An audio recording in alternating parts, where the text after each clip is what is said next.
guys, and welcome back to my Film of the Month review. This time I invited a guest along, Lawrence Hewitt. Yeah, close enough. And you're a big movie fan yourself, is that right? It's been described as sad and obsessive, but yeah, very big movie fan. Good. So I found out that a mutual interest of ours is Batman. So for this episode, we're doing The Dark Knight. And so the film was directed by Christopher Nolan in 2008. It's one of my favorite films of all time. I don't remember how many times I've viewed it already. And what about you? Like, do you remember the first time that you watched this film? Yeah, it's definitely one of my favorite too. It's number 5. I keep a list. It is number 5 on that list. And I remember seeing it for the first time because it was July 17th, 2008, and I went with my father, and the cinema was just showing it. Like every single screen, there was like 12 screens just showing The Dark Knight, and they were all sold out. Like everyone was seeing the movie. It was pretty incredible. And the film is actually 2.5 hours long. What do you think about the length of the film? I think the movie goes on a little too long near the end.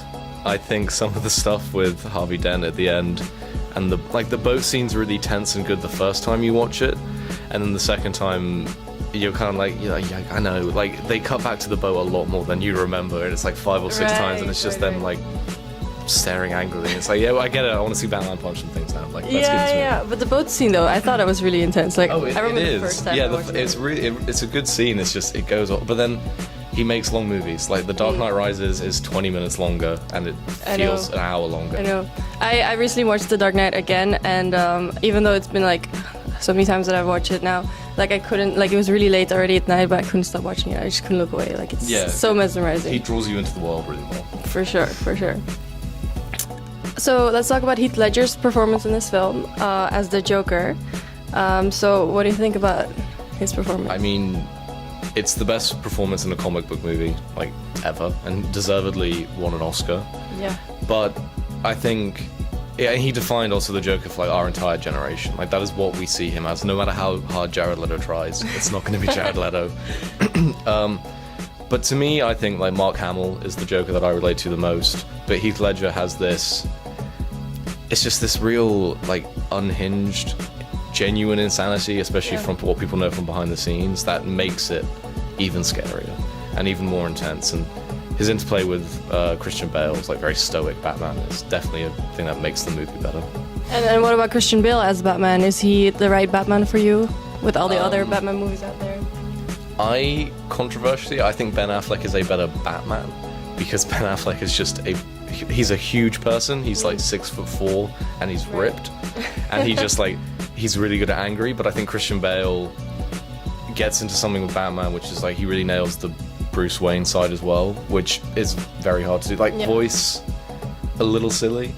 I think it's a lot worse in Batman Begins. It gets a lot better in The Dark Knight, and Dark Knight Rises stays about the same. Yeah. Some facts: the film was directed by Christopher Nolan, and he wrote it.